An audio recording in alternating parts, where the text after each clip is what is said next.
back to All Things Acupuncture. I'm your host, Imani, and today we'll be interviewing Dr. Jamie Boyd, owner of Whole Family Wellness Center and professor at Yosan University in Los Angeles, California, and Five Branches University in San Jose, California. I'm very excited for this episode, but before we begin, I would like to share a quick word from our sponsors. This video is sponsored by Mayway Herbal Dispensary, your ultimate destination for premium herbal remedies. Mayway provides an extensive selection of carefully crafted, premium botanical products that are ideal for relaxing, rejuvenating, or relieving various ailments. Discover the organic route to well-being at Mayway Herbal Dispensary, where nature meets nurture. Thank you. We are now back with Dr. Jamie Boyd. Would you like to introduce yourself briefly? Sure. I'm Dr. Jamie Boyd. I am a doctor of traditional Chinese medicine. I've been practicing for, since 2006. So I think, 18 years. I've owned a wellness center for 16 of those years, an integrative holistic wellness center. And I'm really grateful that you invited me to be on your show today. I have a full family practice, and I have an associate doctor who works with me, Dr. Mackenzie O'Brien, and between the two of us, we see about 70 patients a week. Okay, what inspired you to study acupuncture? How did you find out about it? Well, back in the day, when I was growing up, I didn't know anything about acupuncture, and I was really sick, and I had to do a lot of Western medicine. And I'd done so much Western medicine that by the time I was maybe 16, I was allergic to most antibiotics, and most medications weren't working on my body anymore. And so my mom, who had been a PhD in pathology, who had been very Western medicine oriented, found a chiropractor and had me start going to a chiropractor. So that was my first introduction to alternative medicine. It wasn't until I was in college and studying classical Chinese translation, and I was a religion and Asian studies double major, that I started to learn more about acupuncture. But because I had so much Western medicine as a kiddo and had so many needles, I was terrified of needles. So I definitely didn't think I would be an acupuncturist. But I almost failed out of college because my last semester, I had to take all of my general education classes because I didn't do them the first several years. And I got a really bad ear infection, and I had really bad vertigo, and I couldn't go to my dance classes. And because I couldn't spin or leap or dance, I was going to not be able to pass my classes. And at that point, after seeing many ears, nose, and throat doctors and taking medicine and nothing was working, I went to my first acupuncturist. She needled me and gave me traditional Chinese herbal medicine, and my vertigo went away. And my vertigo had lasted about 2 to 3 months at that point. And in one treatment, everything stopped and it didn't come back. And so that made me a believer. I already understood the history of traditional Chinese medicine and had even started translating some of the Yellow Emperor's Guide to Internal Medicine. So I had a sense about traditional Chinese medical theory, but until I had that direct experience, there was like no lane or no way I would ever do it. And then from there, I started acupuncture school when I was 22 years old. So I waited a year after college and then started the Master's of Science in Traditional Chinese Medicine. And that allowed me to be be primary care in the state of California. And that's when I started my clinical practice in 2006. And then my doctorate of traditional Chinese medicine didn't come until 2021. I did a research doctorate in traditional Chinese medicine as well.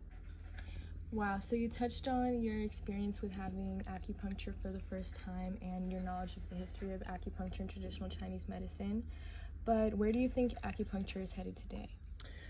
Actually, acupuncture is awesome right now. Traditional Chinese medicine is amazing. You know, when I first started, my own parents hadn't even heard of acupuncture. And I remember the day my mom called me when they featured acupuncture on the Oprah Winfrey Show. And she thought, oh, maybe you could actually do this for real. And I thought, well, yeah, lady, that's why I'm in grad school for it. But, there wasn't a context in which acupuncture was in just current modern medicine in the West. Now, fast forward 18 years later, we're everywhere and we're accepted by insurance. There's so much research and so much validity to our care that really we can enter any field of medicine and be of benefit to any field of medicine. The sky's the limit. The biggest thing is just making sure that our education is still good and that we keep the education authentic and truly traditional Chinese medicine and not water it down or change it because it's in a new milieu. But we have this incredible capacity to do so much more now. And I think by, fast forward another 20 years and we'll be in every hospital in America. Wow, that's amazing. And now acupuncture has been growing significantly over the past few years. Do you have any tips for any students who are working on becoming an acupuncturist today? What helped you get through school? Okay, so there's two parts. If you know, I didn't know in high school that I wanted to be an acupuncturist because I didn't know it existed. But if I were in high school or starting college and knew I wanted to do traditional Chinese medicine, I would do one of two things. I would either enter a program where I got all my pre-med credentials so that I could just effortlessly go into traditional Chinese medicine school, because you do need some of those classes in order to go to school.